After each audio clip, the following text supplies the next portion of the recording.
Canadian economist Trevor Tom quotes, "Pricing carbon is one of the most sensible policy prescriptions to address greenhouse gas emissions," unquote.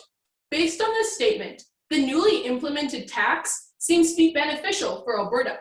But what Tom didn't take into consideration is how the carbon tax would impact the different industries in Alberta, especially the agriculture industry. Good afternoon, honorable judges, ladies and gentlemen, and 4-H volunteers. The purpose of the carbon tax is to reduce the amount of greenhouse gas emissions being released into the atmosphere. In short, it can be thought of as an extra charge for burning fossil fuels. So in 2017, the Alberta government decided to set a price that emitters must pay for each ton of greenhouse gas emissions they produce. While everyone is impacted by this tax, it tremendously affects the agriculture industry. The carbon tax negatively impacts the input costs of farming, market price, as well as putting Alberta farmers at a global disadvantage.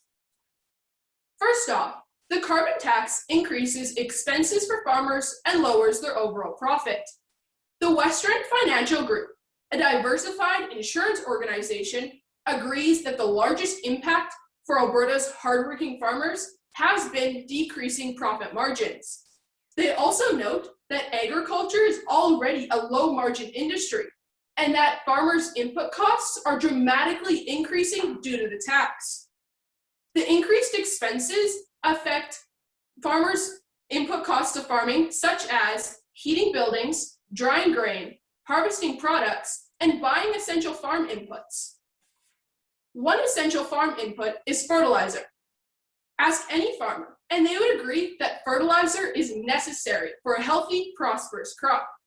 Carbon tax on this product's producer is a growing concern for farmers because it is raising costs for them. Because Alberta-made fertilizer costs is significantly increased due to the tax, farmers are forced to find cheaper imported fertilizer.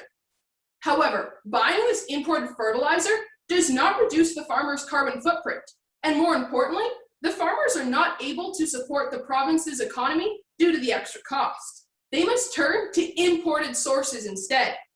But one cannot blame the farmers for this decision, as it's necessary in order to stay afloat financially. Fertilizer is only one of the many expenses that are increased due to the tax. Oil and gas are necessary for the production of several inputs and are required to complete several farming inputs. Virtually every aspect of the agriculture industry is forced to increase their prices, and farmers must pay the bill. The heightened expenses caused by the carbon tax directly influence the profit. When expenses increase and market prices stay the same, the margin of profit decreases. So for farmers to stay in business and make money, they must increase the prices of their products. But in doing so, it places them at a global disadvantage while selling their products internationally. Compared to the global market, Alberta prices are significantly higher than other countries like the USA. So fewer countries and companies buy Alberta-based products.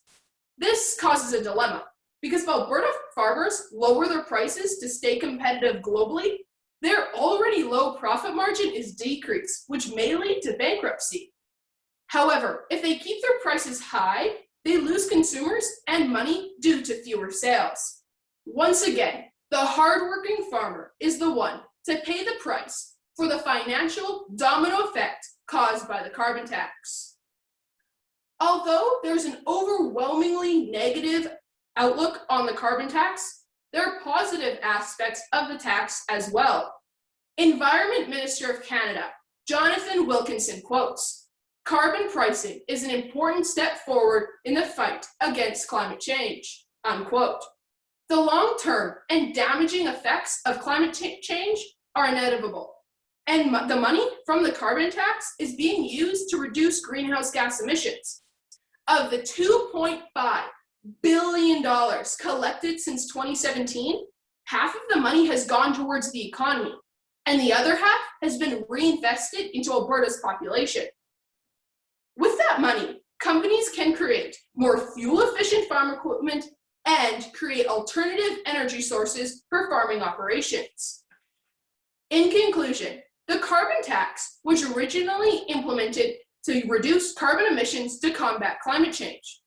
But what the government neglected to consider is how the tax would impact the different industries across Alberta.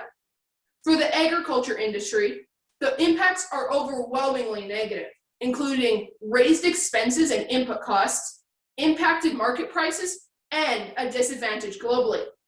This tax is not supposed to be completely negative, as the money from the tax has been reinvested into Alberta's economy and population.